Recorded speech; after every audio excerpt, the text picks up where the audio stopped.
تو یہ جو مکان توڑنا ہے یہ گناہ ہے.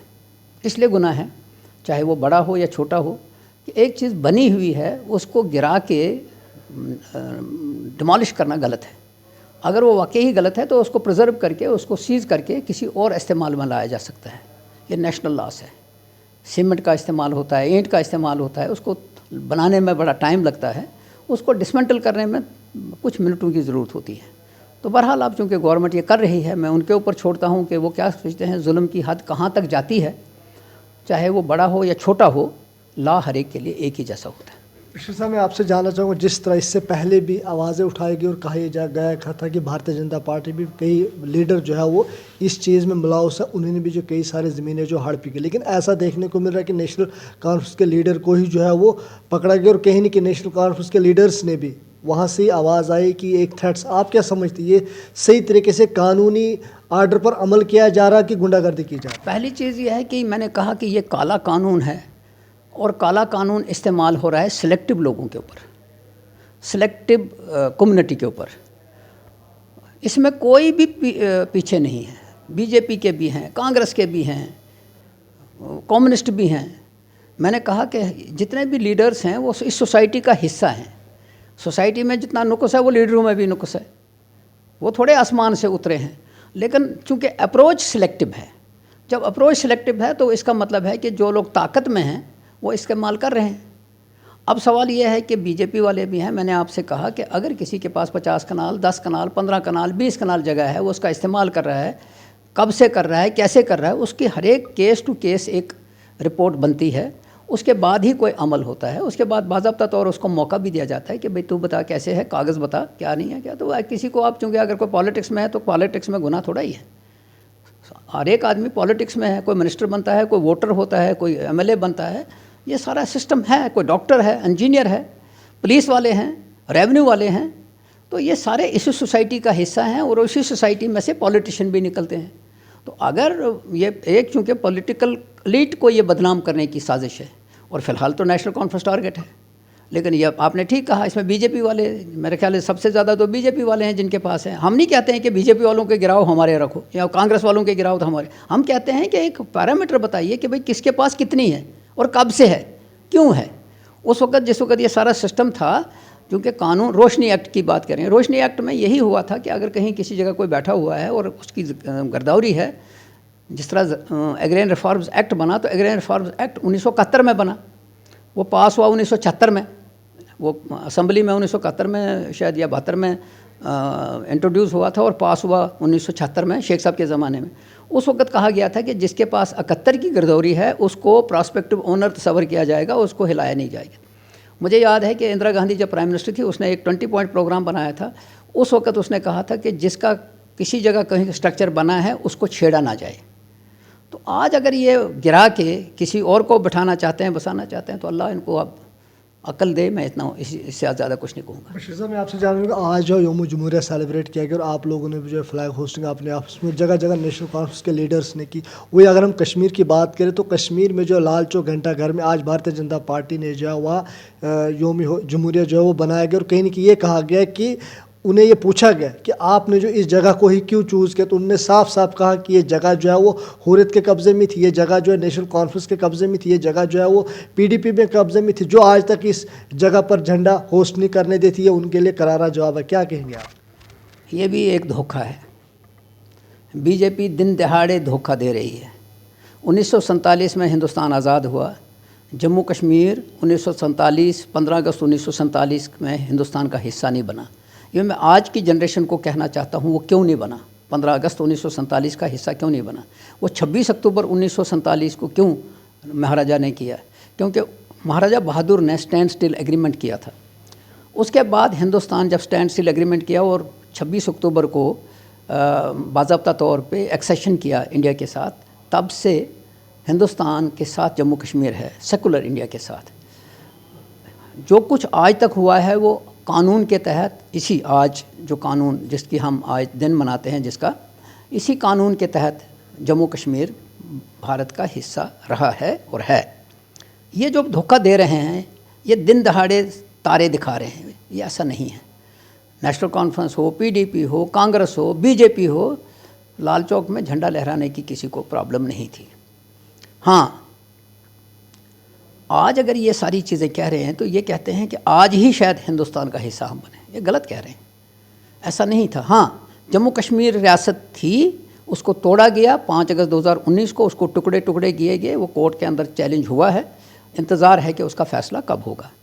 باقی رہا یہ کہ بی جے پی والوں کو جھوٹ بولنے کی عادت ہے, بولتے جائیں, کتنا جھوٹ آپ بولتے اس چیز کو نہیں مانتے کہ لال چوک میں جو ہے بھارتیہ جنتا پارٹی کے دور میں ہی جھنڈا چڑھایا گیا, نہیں کہ پہلے بھی ڈرامہ کر رہے ہیں نا.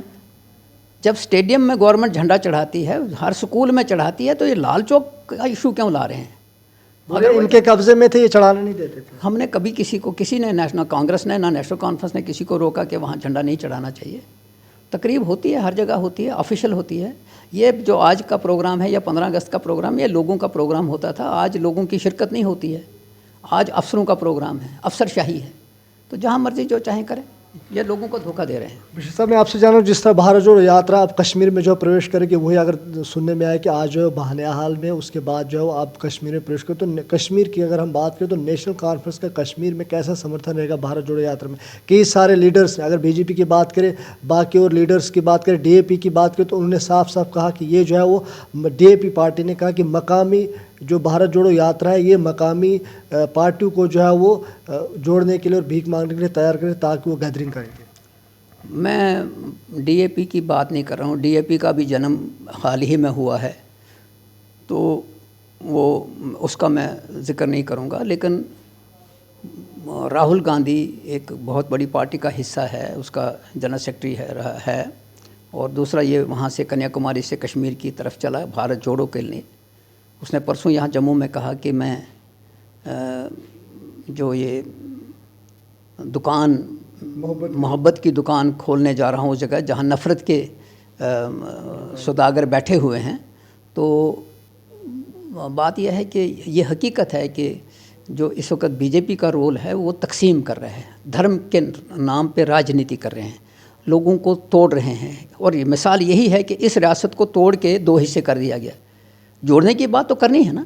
اگر راہل گاندھی آیا, اس کے ساتھ کچھ لوگ جڑ گئے یا پارٹی جڑ گئی تو کوئی حرج نہیں. جوڑنے کے لیے ہے نا, توڑنے کے لیے تو نہیں نا ہے.